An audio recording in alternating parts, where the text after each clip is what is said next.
PM Modi in Canada. India's firm diplomacy pays off as Carney clears up Trudeau's mess. Prime Minister Modi's arrival in Alberta. His first visit to Canada in nearly a decade coincided with the G7 summit held in the pristine setting of Kananaskis, nestled in the Canadian Rockies. While a rattled group of Khalistani protesters tried to make noise, they ultimately failed to overshadow the real story: a significant diplomatic shift between New Delhi and Ottawa. Canadian Prime Minister Mark Carney's warm reception of Modi was more than ceremonial. It was a signal that Canada is turning a page. Notably, Carney acknowledged transnational repression, a term often used in Canadian parlance around the Hardeep Singh Nijjar killing. But crucially, he also mentioned terrorism in the same breath, recognizing India's consistent concerns about Khalistani extremists operating out of Canada. While answering a question about the Nijjar case, Carney treaded cautiously, saying that a judicial process was underway and he needed to be careful of making further comments. This marks a dramatic shift from the Trudeau era, where extreme and theatrical rhetoric was deployed for narrow publicity and political gains. A major sign of progress was the agreement between the two leaders to designate new high commissioners with a view to returning to regular services to cities and businesses in both countries. This is a restoration of diplomatic ties that had been downgraded during Trudeau's spat with India, when embassies in Ottawa and New Delhi had slashed staff and escalated tit-for-tat measures. In fact, ahead of the meeting, the two countries made a pact on intelligence sharing on terrorism and crime, directly addressing India's concerns. Under this, the law enforcement agencies on both sides would cooperate with each other. For Canada, this can be sold as cooperation in the Nijjar case, but for India, this means cooperation on countless terror and crime cases involving Khalistanis and other criminals, not to mention a road to their extradition. This moment marks the success of Modi's steady, firm, and patient diplomacy. India has remained consistent in its stance on terrorism, extremism, and criminal syndicates, and never wavered even when faced with Trudeau's political theatrics and international mudslinging. Modi's maturity and firmness have paid off. He refused to dignify Trudeau's provocations, and instead let facts and India's red lines speak for themselves. Modi's last visit to Canada was in 2015, when Stephen Harper was Prime Minister. Harper had recognized the threat posed by Khalistani terrorism and chose to push trade and strategic cooperation with India. It was Harper's government that reversed Canada's position on India's nuclear program, clearing the way for Canadian uranium exports to India and doubling bilateral trade to $4 billion. But everything changed when Trudeau came to power. Under him, Canada slowly became a haven for Khalistani extremists. Cooperation with India on terrorism and crime diminished, and Trudeau openly pandered to the Khalistani lobby that propped up his minority government. The 2018 debacle, where Trudeau's India visit included a convicted Khalistani on his guest list, was just the beginning. Things nosedived further in 2023 when Trudeau accused India of involvement in Nijjar's death, an allegation that lacked evidence. Rather than responding to legitimate Indian demands for extradition of criminals and terrorists, Trudeau's government resorted to media theatrics, painting India as a perpetrator of foreign interference and transnational repression. The result was the worst deterioration in India-Canada relations in decades. But Trudeau's political gambit has ultimately collapsed. His handling of India-Canada ties, driven more by vanity than statecraft, unraveled under pressure. Facing mounting criticism from within his own party, Trudeau was eventually forced to step down as Liberal Party leader. This opened the door for Mark Carney, who took the reins and led the party to victory even as Canada came under intense pressure from a confrontational Trump administration.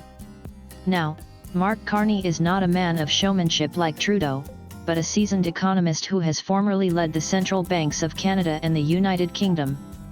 Carney brings a different tone to Ottawa's own of measured pragmatism. His campaign had already signaled a rethink on India. Upon taking office, he quickly set about recalibrating Ottawa's foreign policy. Carney extended the invitation to Modi for the G7 summit, recognizing India's growing global influence. While the invitation was unusually delayed, it was finally issued and accepted, likely the result of intense back-channel negotiations. The delay in Modi's G7 invitation raised eyebrows. For a moment, it appeared that Canada might break with 5 years of tradition by excluding India. But G7 partners are believed to have pressured Carney to ensure Modi's presence. Excluding India, an indispensable global actor in economic supply chains, the Indo-Pacific, and clean energy, would have sent the wrong signal. India, too, leveraged its position. It made clear that an invitation without guarantees and security, on Khalistani threats, and on actionable diplomacy would not be accepted. Once those were secured, Modi's trip was confirmed. According to sources, India made its expectations clear: any outreach must come with meaningful action, not just optics. The outcome? A breakthrough agreement on intelligence sharing related to terrorism, crime, and extremist activity. This deal is perhaps the most substantial move yet, clearly reflecting Canada's acknowledgement of India's concerns. The Khalistani lobby is reeling. Their worst nightmare, a coordinated crackdown on their finances, networks, and protection, has begun to unfold.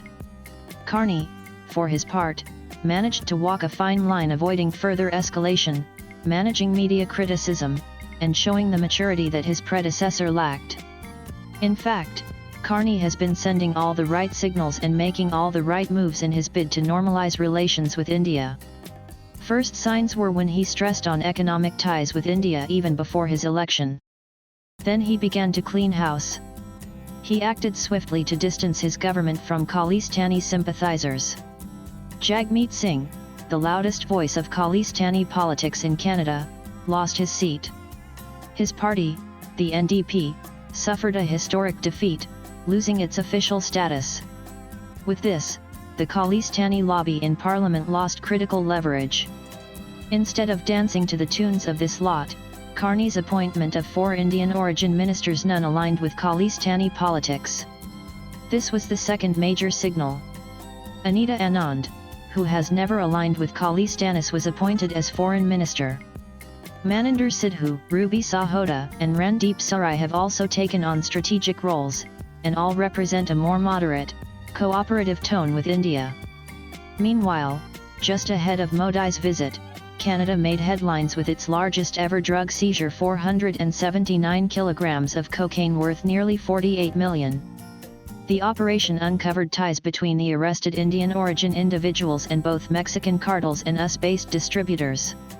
Investigators found that the drug money was being funneled into anti-India activities, including funding for Khalistani protests, referendums, and weapons procurement.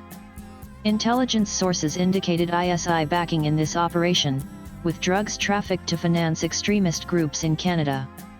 This bust not only vindicated India's repeated alarms but also pushed Canadian law enforcement to act decisively. Modi and Carney's handshake at Kananaskis was more than symbolic. It marked a potential turning point. Carney emphasized the importance of the India-Canada relationship not just in counter-terrorism but across-the-board economic growth, energy transition, critical minerals, supply chains, and Indo-Pacific stability.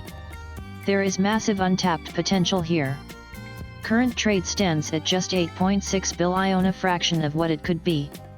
With Trump's tariffs on Canadian exports, and his casual calls for Canada's annexation, India presents a crucial opportunity for diversification. Canada's mineral-rich economy complements India's manufacturing needs, particularly in rare earths, uranium, and clean energy inputs. In fact, with nuclear energy demand going up in India, a strategic uranium supply from Canada could make ties more resilient. There is also a rich people-to-people link. Hundreds of thousands of Indian students and immigrants in Canada, most of whom reject Khalistani extremism and yearn for better bilateral relations. If all goes well, talks for a free trade agreement, which were cancelled amid Trudeau's diplomatic clash with India, can be revived to explore the trade potential of this relationship. India has just signed a massive trade deal with the UK, and Carney would be inclined to follow suit in due course. But challenges remain. Trudeau's legacy still casts a long shadow. Canadian intelligence agencies, such as CSIS, continue to group India alongside adversaries like China and Russia under the broad banner of foreign interference, a narrative that Khalistani groups are only too happy to exploit. Jagmeet Singh, though politically diminished, still claims Indian agents were spying on him, and sections of the media are eager to amplify such claims. For the reset to hold, Canada must deliver on its commitments, clamp down on extremists, walk back anti-India propaganda, and avoid pandering to fringe lobbies. For India, cautious optimism must remain the mantra. The trust deficit won't disappear overnight, but this time, there is a reason to believe. India-Canada relations had hit rock bottom. India's stern, no-nonsense diplomacy has ensured that Canada woke up to its red lines. With patience and grace, Modi strategically left room for Carney to make amends, and the new Canadian leadership ultimately did so the first chance it got. Now, both sides are speaking a common language: security, mutual respect, and economic partnership. Swipe left for next video. The G7 summit in Canada may well be remembered not just for its multilateral agenda, but for marking the moment when two democracies, once adrift, found a reason to reconnect and reconcile. The Khalistani veto on India-Canada relations is dead. It only remains to be seen if Canada can live up to its promises. Latest blogs.